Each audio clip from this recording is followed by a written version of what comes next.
Hello, ladies and gentlemen. My name is Cadet First Class Teresa Kozak. Welcome to the 28th Annual National Character and Leadership Symposium.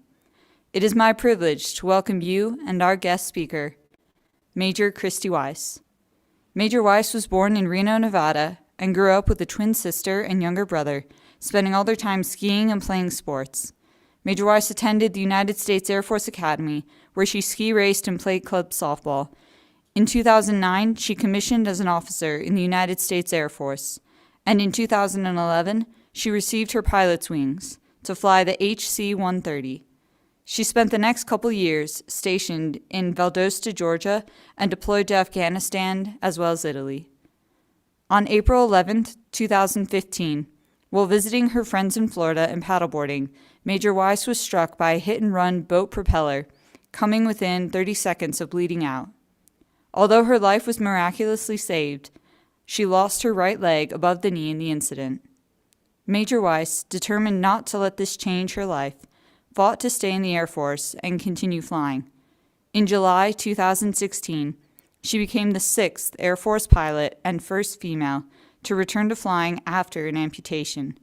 Along the way, she won 11 medals in the DoD Warrior Games and competed in 2 International Invictus Games. Humbled by all the support she received since her first night in the hospital, Major Wise and her twin sister Jessica started a nonprofit, One Leg Up on Life, that provides prosthetic limbs to patients in Haiti. Major Wise's courage and determination to continue her Air Force career while also using her experience to help others exemplifies tremendous resiliency and strength of character. Ladies and gentlemen, it is a privilege to present to you Major Christy Wise.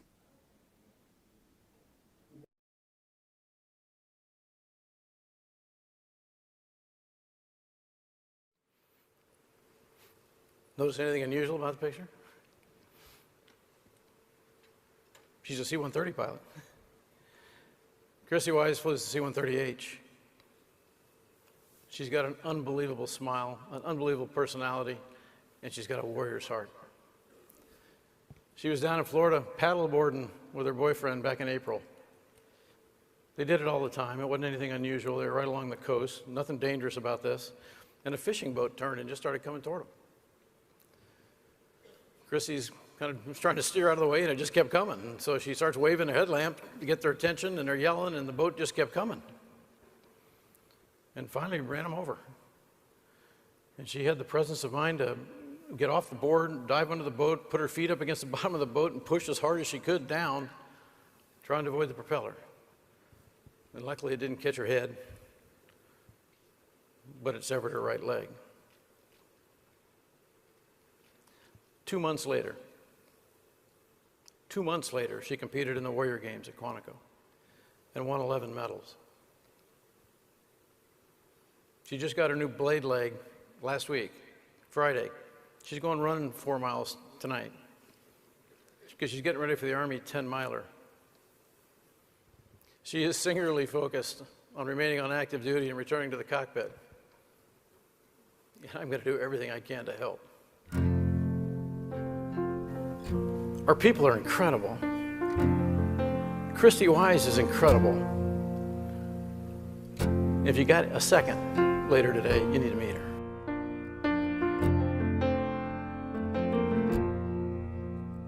Well, I woke up to the sound of silence. The cars were cutting like knives in a fist fight.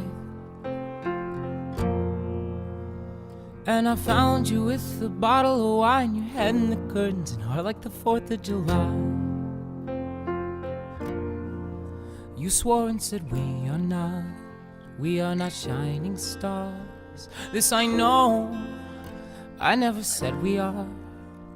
Though I never been through hell like that, I've closed enough windows to know you can never look back. If you're lost and alone, or you're sinking like a stone, carry on. May your past be the sound of your feet upon the ground. Carry on. Carry on, carry on. Lay your clothes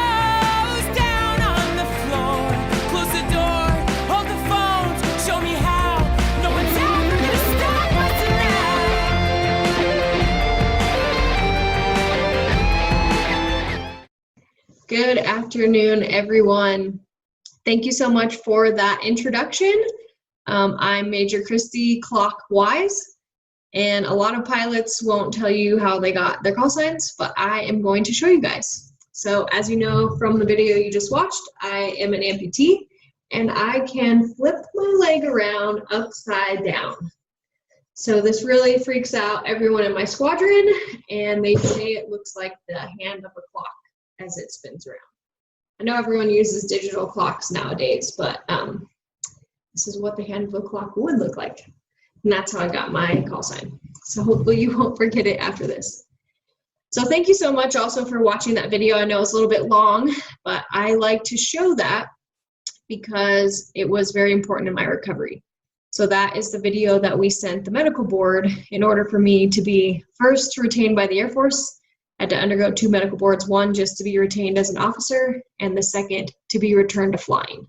So we really stacked that video as much as we could, tried to show them everything that I was capable of, and we started it out with General Welsh talking about me because he was the Chief of Staff of the Air Force at the time, and it was a somewhat nicely veiled threat to the medical board that hopefully you return me to flying status, and if you don't, I'm just going to appeal to General Welsh, and he's already said that he supported me.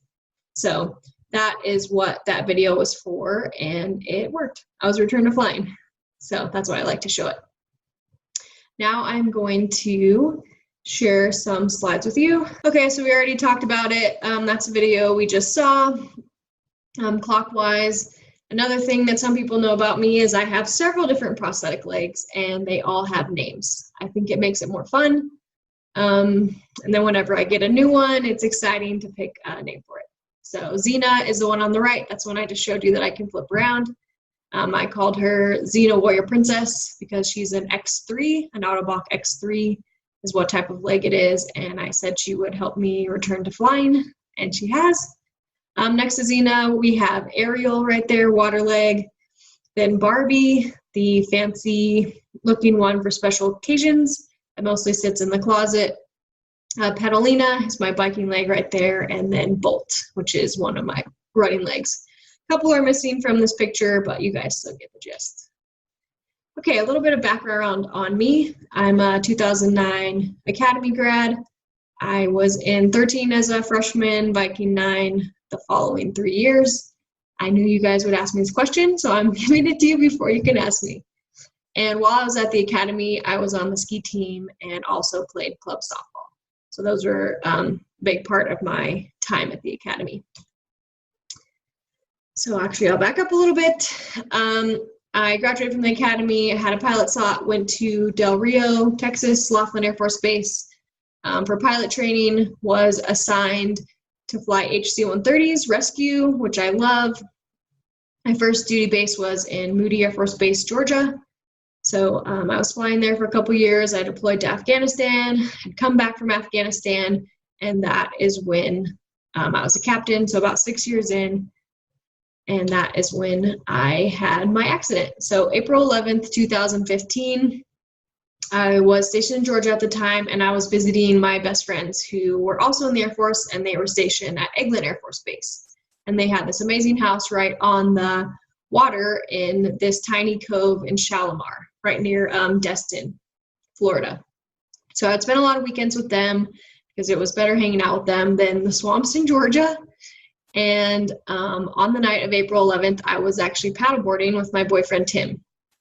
So we had gone out on paddle boards right behind Jimmy and Maggie, my best friend's house, and we had paddleboarded in that cove plenty of times. It was this tiny little cove, and no boats were ever in there unless it was somebody that lived there, and we knew everyone that lived there. So it wasn't something that I was super worried about, but we went out. I had a headlamp, and sometime later I glanced up and I saw lights coming at me really fast.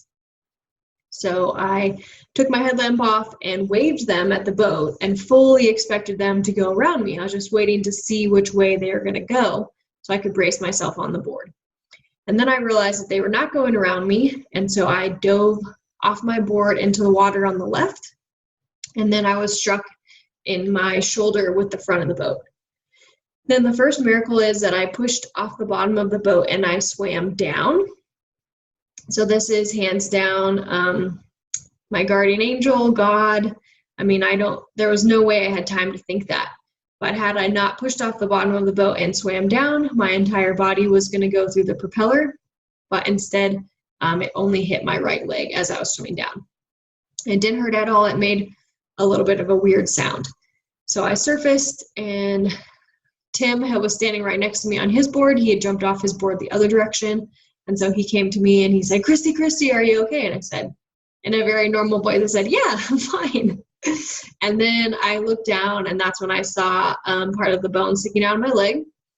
And that's when I realized that it was maybe I was not okay. So the boat that hit me kept going. They never stopped.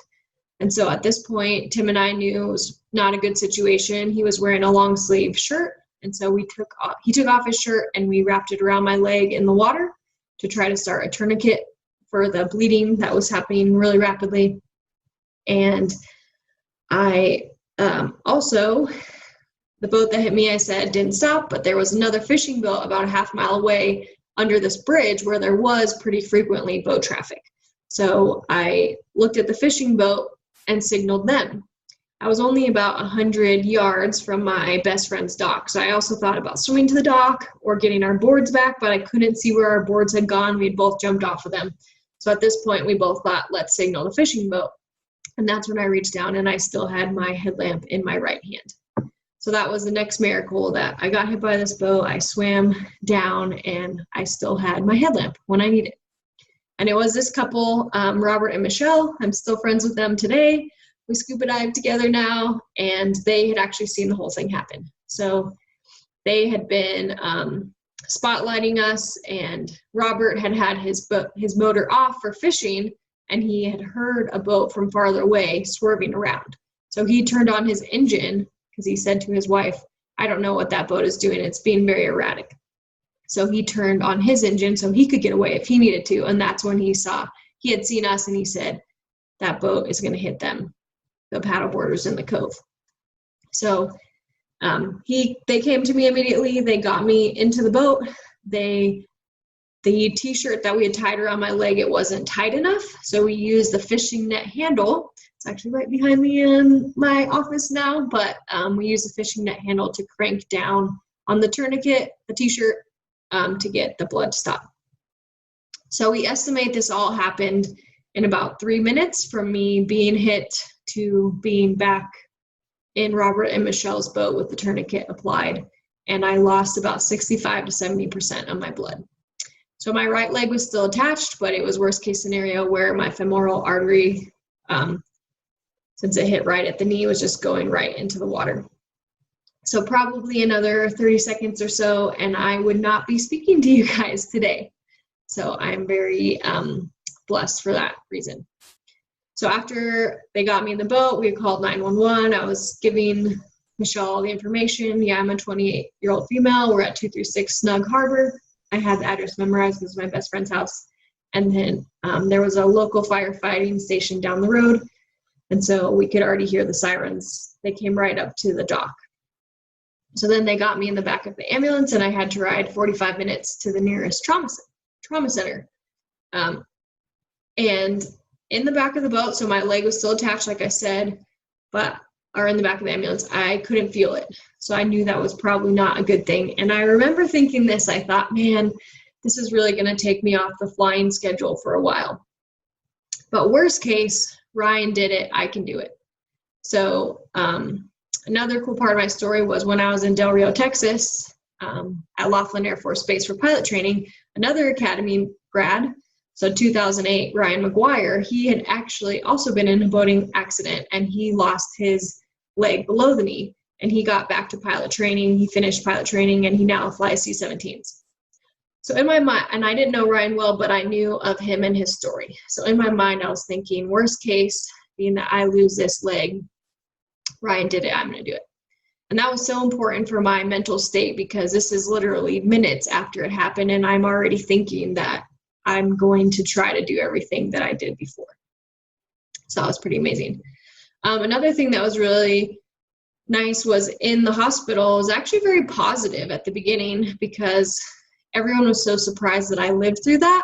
So it wasn't sad that I lost my leg, but more just positive from everyone. The nurses, the surgeons, like, we just can't believe you lived through that. So we're so happy you're alive. So that really transferred to me and my family and friends of like, yeah, I'm just so relieved to be alive. So then after that, I was medically evacuated to Brookside Medical Center in San Antonio. And that's where I began an 8-month process of rehabilitation.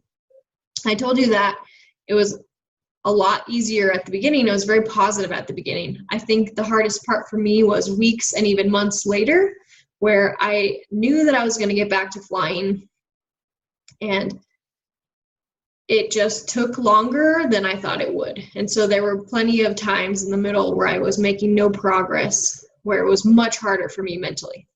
So after I lost my leg, you actually can't get in a prosthetic leg for 6 weeks roughly while you wait for your incision, your amputation incision to heal.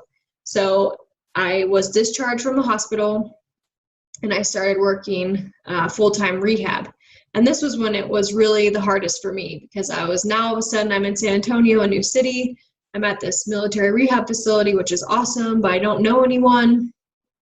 And, you know, I go from this lifestyle being a busy pilot, flying, deploying, and now I'm just doing 8 hours of rehab every day.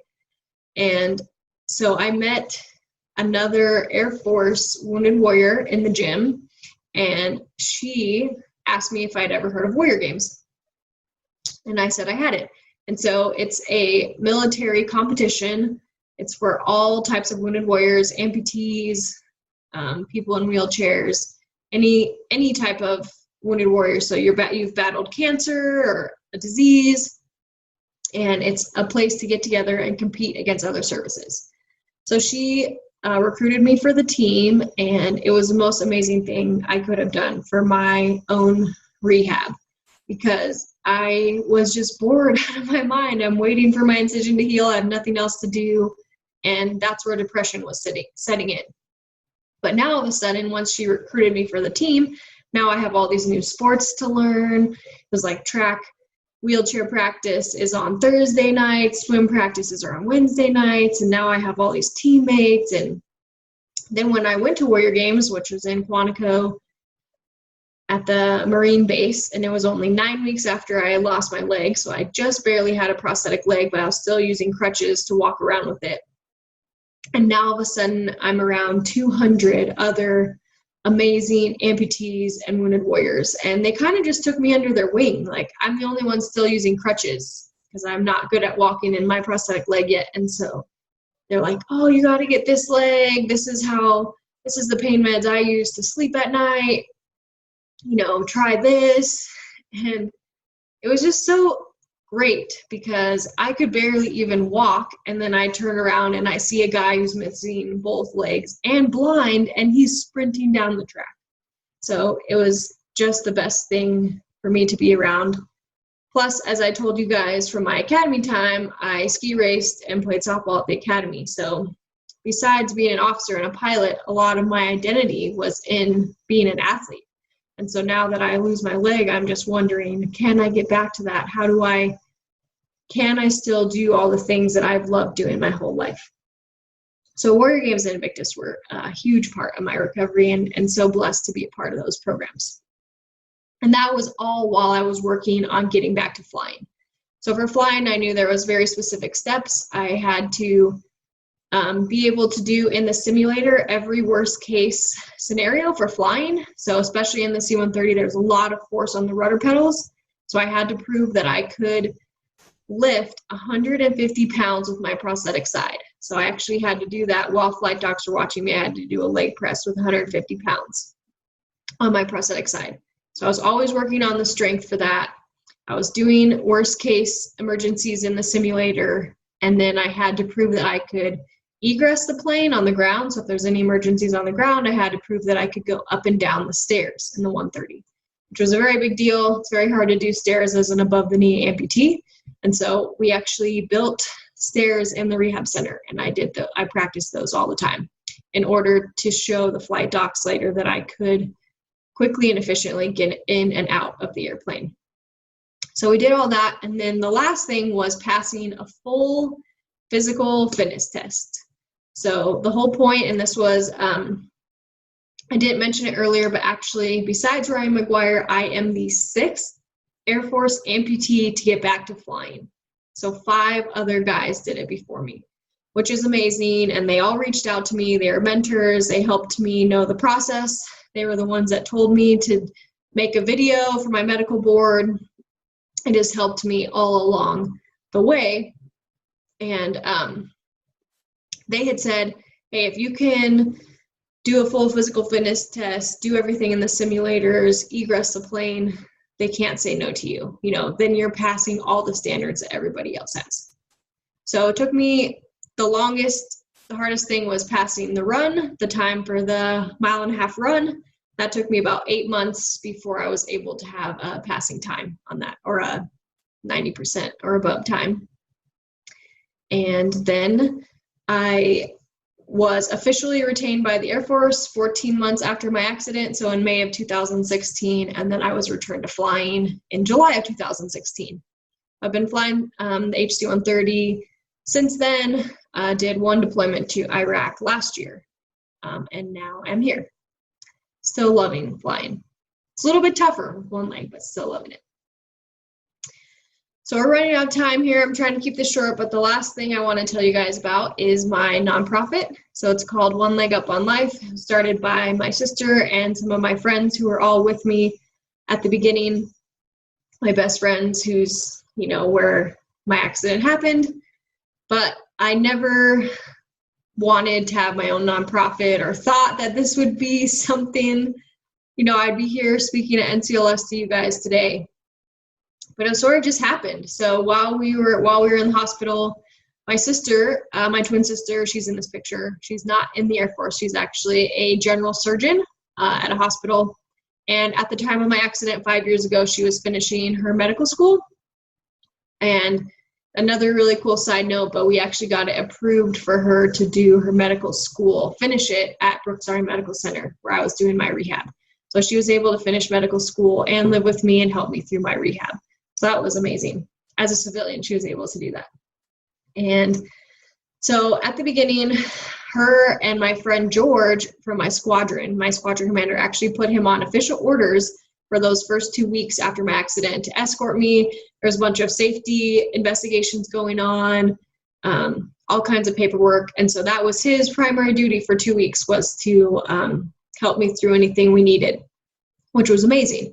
But what ended up happening was that my sister and George were getting so many texts, phone calls, Facebook messages, just everyone was reaching out to check on me. So my old academy, squadron mates, ski team mates, you know, anyone I deployed with, did C-130 training, all at once they were reaching out, trying to see how I was doing, which was amazing. But they couldn't, and me too, we just couldn't keep up with all the messages. And so that's when George said, hey, I'm going to start a blog. He's like, I'm going to call it One Leg Up on Life. You know, it's a cool, clever name. And all of us are like, all right, cool, George, whatever. It's like, but I'm going to start the blog so that way we can just update the blog and people will stop sending us so many calls and texts. So then we would just update the blog, or if anyone would come to visit me, we'd say, hey, do you mind writing a blog post about your visit here or whatever? And then a couple weeks later, we had thousands of people following my story through the blog.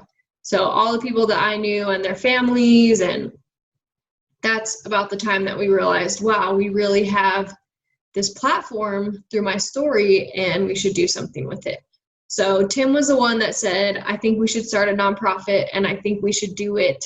I think our first event should be a paddleboard race at the end of the summer in the place where you were hit.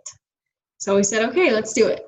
And to me, it was hugely symbolic because it was like, hey, here's the exact place that I got hit and doing the very thing that I was doing when I got hit. But I don't want to be afraid of, it was a freak accident. I don't want to be afraid of the water. I don't want to not do this again. And so this is how we're going to use my story for good. So that was our first event. And then my sister, because I said she's in medicine, she had been going to Haiti and the Dominican Republic for the past 10 years, even before I lost my leg. And she had been doing work there, and she knew several amputees from the 2010 earthquake. So once we decided that we were going to start a nonprofit, we said, let's help amputees, and specifically, let's help the amputees that Jessica knows in Haiti that don't get even a fraction of the prosthetic care that we get in the US. You know, they definitely don't have 5 legs like I have for all their different activities. So that has been really amazing. It's a lot of work, but there's moments of just amazing, just moments where it's worth it. So helping a Haitian amputee walk for the first time, or I've taught a couple Haitians how to run, a couple young teenagers, I got to run with them. And just a couple moments like that where I sit back and think, okay, something good is happening out of all of this. And it also helps me, you know, my own problems can seem so annoying. So now as an amputee, there's always little stuff like my foot will be clicking, my hydraulics and my computer knee are starting to go out. I have blisters, my leg hurts. And so there's always all these little things that will get me down. But the second I'm around them, then it reminds me like, okay, it's not so bad. Like you have it really good. So that has been amazing, working with one leg up on life. And then the last thing I want to leave with you guys today is this quote from my friend Matt Melancon. So he was an amputee that went through rehab with me. He's a double below the knee amputee from stepping on an IED in Iraq. And he was in the rehab center when I was very new, you know, still trying to figure it all out. And he said, Christy, don't for 1 second long for what you were, but recklessly pursue what you can become. And to me, that was just so amazing, because the second anything gets hard, even now, and I've been an amputee for 5 years and it's still hard all the time. And so I think, oh, I wish I had my leg back. I wish I had 2 legs again. But, you know, don't for a second long for what you were. Like, that's never coming back for me. And I think a lot of us can relate to that, like a past relationship, a boss, an assignment, you know, we can learn from the past, but we can't get it back. So I love how he says that. Don't long for what you were, but recklessly pursue what you can become. So through this, you can become better and stronger. And I don't want you to just kind of casually pursue that, but recklessly pursue what you can become.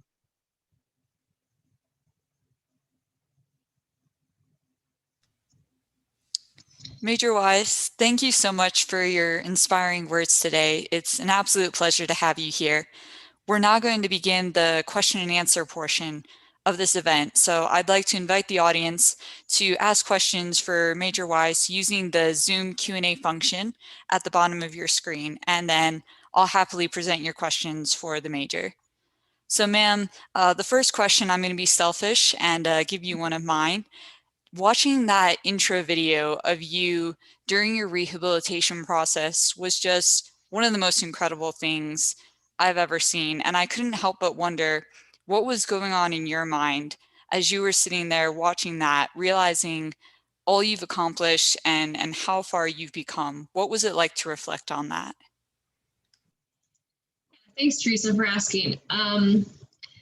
Honestly, I like watching that video too, because sometimes I forget, you know, I get wrapped up in my new daily struggles, you know, like currently this week I was having issues with my hydraulics and my computer knee. And so you kind of sometimes forget like, oh, wow, I've really come a long way. And back to those initial thoughts of, you know, I was just so happy to be alive, you know, and so I think it's really good to remember that I have come a long way. And then throughout that video, for me, I've had so much support all along.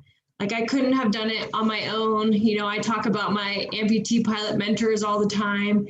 You know, in my opinion, I had it easy because 5 other people had already done it. And so they helped me all along the way.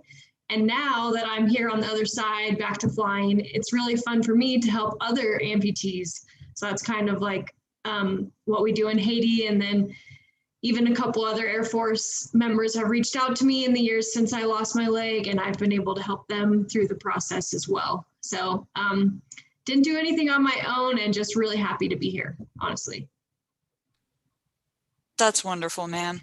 Speaking of those 5 other pilots who experienced this before you, a question we have is, how were you able to develop such an extensive network of people who were there for that support and that love for you? So the first is, I think, I had no idea that 5 other pilots had done it. So they reached out to me in the hospital, and I don't even know how they got my cell phone number.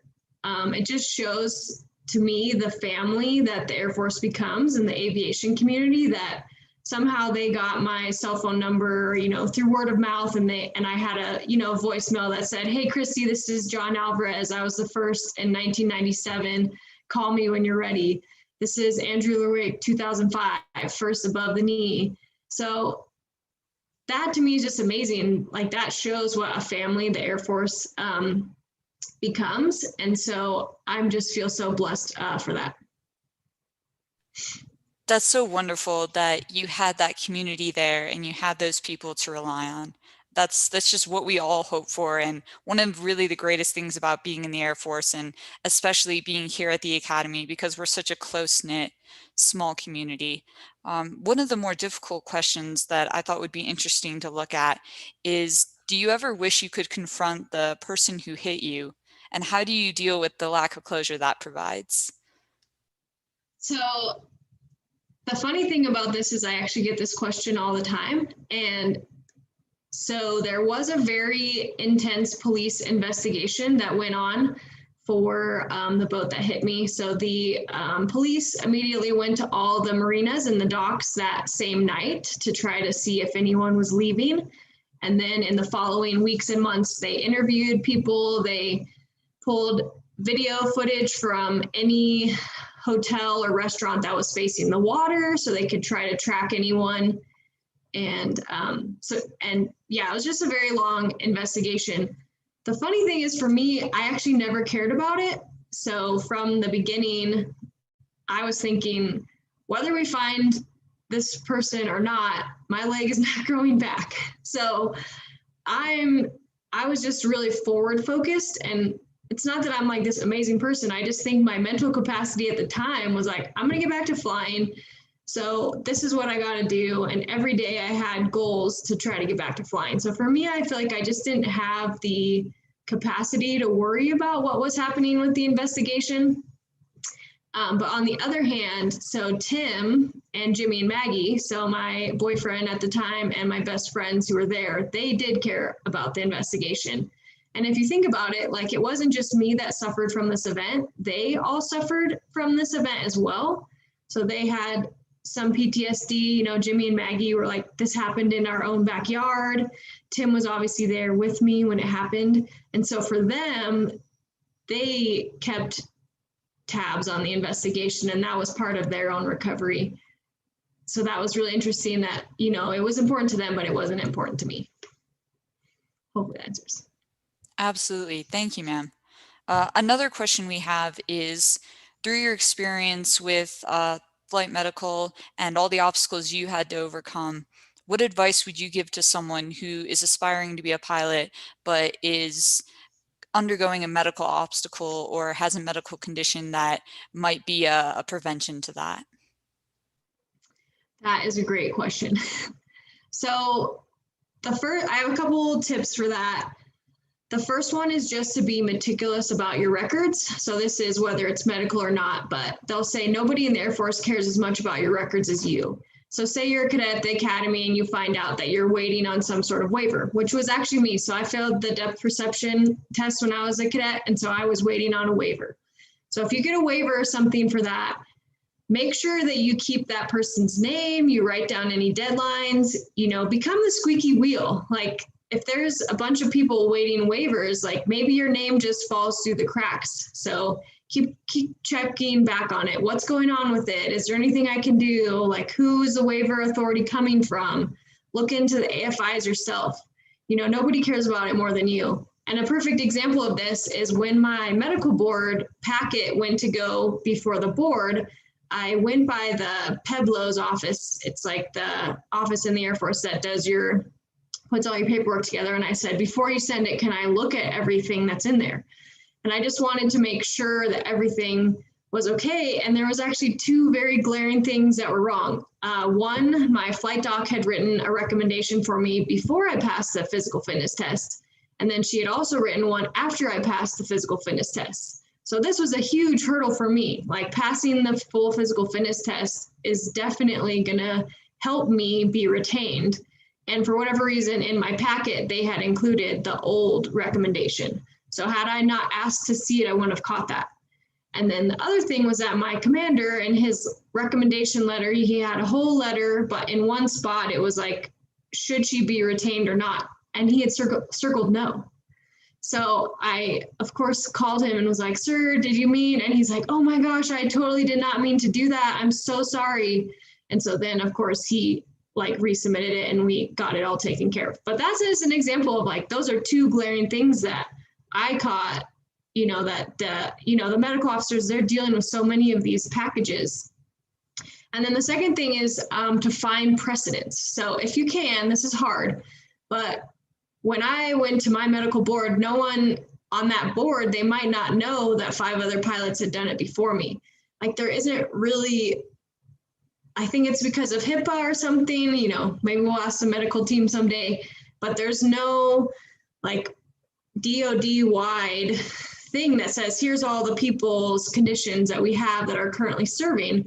So in my medical board documentations, I included articles and documents and MFRs from those 5 other guys to show precedence of like, this has been done before. It's not a new decision that needs to be made. So I would say whatever medical case you can, try to find precedence, even if it's in the civilian world, like, hey, here's somebody with this same condition, here's what they're doing. That helps make the decision for the doctors easier. And then the last thing is just, unfortunately, sometimes it's out of your hands. So, at the whole time while I was undergoing this, I really was like, I'm going to get back. But I was thinking about like, okay, if it doesn't work at this level, I'm going to appeal it to this level or this level. And just knowing that there are times that it might just not work out. And unfortunately in the Air Force, it's almost easier once you already have your wings. So, or whatever you're trained in, whatever community you're in, if you're already qualified, it's always easier to get requalified than initially qualified. So that's just a hurdle that's out there that we have to be realistic about. Thank you for that advice, ma'am. Another question that we have for you. So I noticed during your talk, you mentioned the struggle with mental health that came the few weeks after the accident. What was that experience like, and how did you practice good mental health, and how did you overcome that temptation to sort of subside into maybe something that was not conducive to your mental health? Yeah, great question. So I was thinking about that the last couple of days with, the theme for NCLS this year, Warrior Ethos, and just for me, it was being honest the times that it was tough. Before I lost my leg, I don't think I ever really had to ask for help very much. And I learned through losing my leg how to ask for help, how to rely on my family, my friends, those other amputees. So I think I really grew through that. And then the reality is like, it's hard even now. So people always think like, even me, I thought, okay, I'm going to get back to flying. I'm going to get retained and then it's going to be easy. Like, I'm going to get used to being an amputee and it's all going to get easier. Well, the reality is the physical fitness test is still just as hard for me every single year as it was that first year. And as an amputee, I'm always dealing with things daily. So I think it's just trying to keep that attitude of gratefulness, kind of like I said, like helping others helps me realize that I have it better than I really think I do. And then being honest, relying on those friends, family. Hey, I had a tough day. Like, talking to them, having a glass of wine if you need to. That's what I do at the end of a night. And I also just think of, so I was listening to John Troxel on his speech the other day, and I thought it was awesome how he said, prepare every day so that you're ready for your worst day. And so I think that just really resonated with me that, of course, when I went out paddleboarding that night, I had no idea that I was going to be fighting for my life. But I think so many factors helped me make it through that. You know, my military training, being in pretty good shape helped me overcome my injuries a lot faster. My blood was pumping slower. Faith, like for me, I rely a lot on my faith. And so that's good. I guess that's it. That's perfect. Thank you, ma'am. So I know I'll get a lot of heat if I don't ask this question because we have many aspiring pilots in the audience. So what is your favorite aspect about being a pilot? Where does your passion for flight come from? And could you share your most memorable or one of your favorite flying stories with us? Yeah, I have a lot of great flying stories. So the cool thing is, I think I always knew that I enjoyed flying. You know, for me, you guys know I played sports at the academy. So flying to me is almost like a continuation of sports. You have a crew, you're working together to get the mission done. It's different every single day. It's exciting. It's tough. So you're always studying, always planning for it. So I love that aspect. I think I didn't even realize how much I loved it until I lost my leg and I realized I might not get back to it. And so then that's when I was like, yeah, this is something I love to do and I'm going to do everything I can to get back there. The other thing I love about flying is the community. So like I said, you know, that other amputee pilots reaching out to me was amazing. Even while I was in rehab in San Antonio, every Thursday afternoon, I would actually go to Randolph Air Force Base and I was unofficially assigned to the T1 squadron there. So it was the best thing that could have happened to me because every Thursday in rehab, whether I made any progress that week or not, I would put on my flight suit and I'd go hang out with pilots. And I'd sit at the desk and read my emails or brief the weather or whatever. I wasn't flying, but I was just around that community. And that helped me keep my perspective while I was in rehab and everything was just so hard. So that was amazing. So through going to those meetings every Thursday at Randolph Air Force Base, I met a whole nother community of pilots. So when I actually got back to my first flight, which was in July of 2016, one of my Air Force amputee mentors was there. He was there for my first flight. We tried to get it approved for him to actually be on the airplane with me, but we couldn't get that approved, but we tried. And so he said, Christy, you're going to be really excited for about 2 seconds, and then you're just going to be back to work. And so he was totally right. So that first flight was really exciting, and then it was just back to work. And then after that, it was funny because it was on Facebook Live, so Air Force Public Affairs made it this whole event. And so every one of my pilots that I had been visiting with in San Antonio were watching on the Facebook Live, and I bounced my first landing, like little bounce. And so I'm getting all these text messages like, Christy, so proud of you, bounced your landing a little. So it was just like so cool to me because it was like I was back in the community, but just because I have one leg doesn't mean no one's going to make fun of me when I bounce a landing. That's fantastic. Thank you, ma'am. So as a graduate of the Academy, what are some of your favorite experiences that you've taken from this place, lessons learned, and would you mind sharing some of those? Yeah, for sure.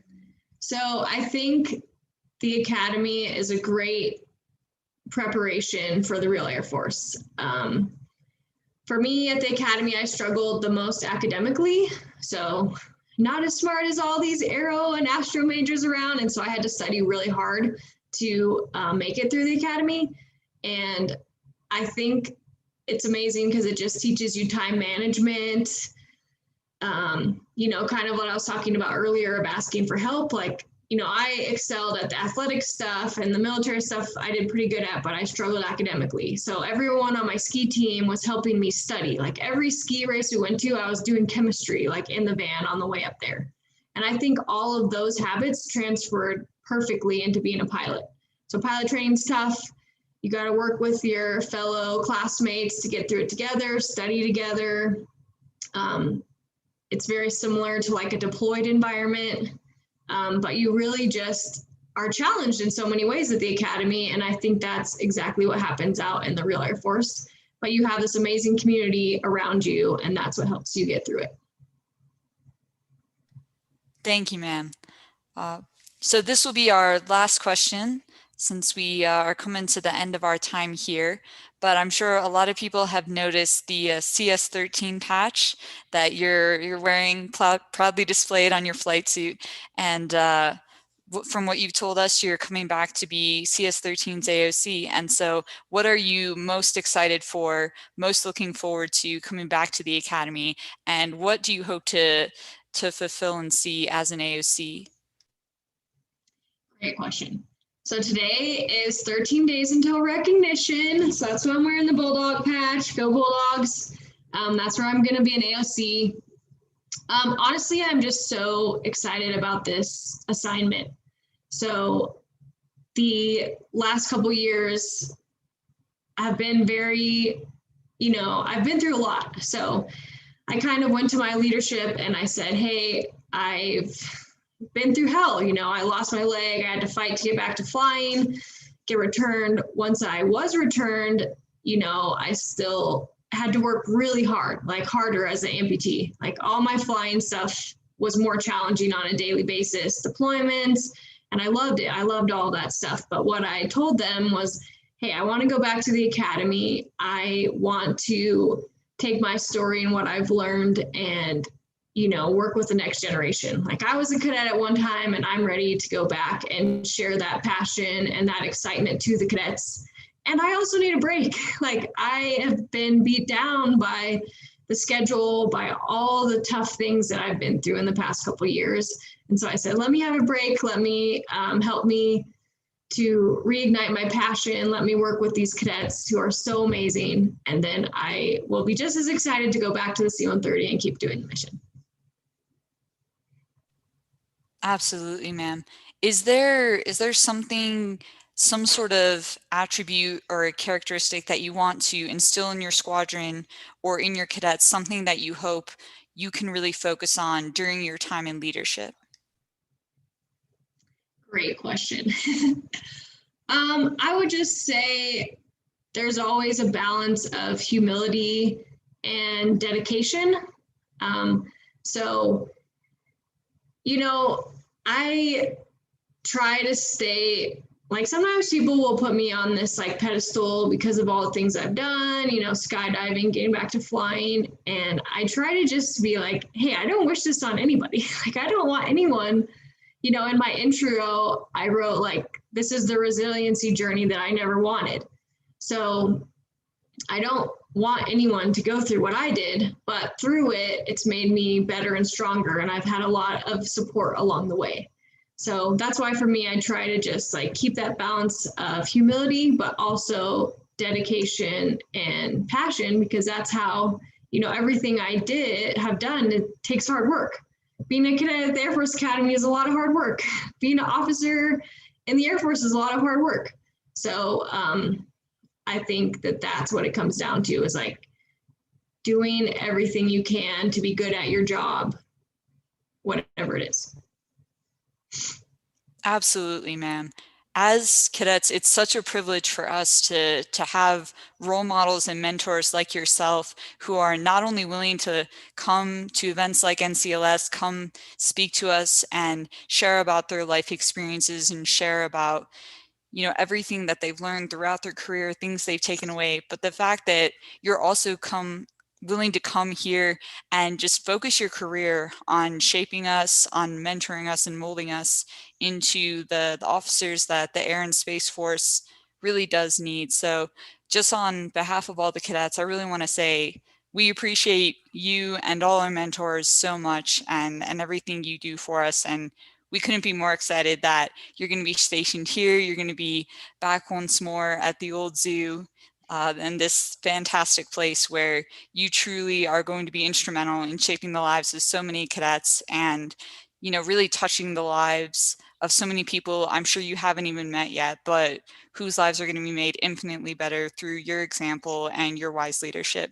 So again, thank you so much for your time today. We couldn't be more honored that you've come here and shared this experience with us and been gracious enough to be our speaker today. Yes, thank you so much, Teresa. It's been an honor. And just for anyone out there listening, you know my name now. Reach out to me with questions, anything I can do to help, and look forward to see all you cadets on the Hill. Yes, ma'am. And on one additional note, as a token of appreciation from the NCLS staff, a commemorative plaque is on its way to you. And so we hope you'll accept that as a token of our appreciation and a fond memory of your time here. So we just like to once more thank everyone for coming to this session, for your questions, and again to you, Major Wise, for being gracious enough to spend this afternoon with us. Thank you.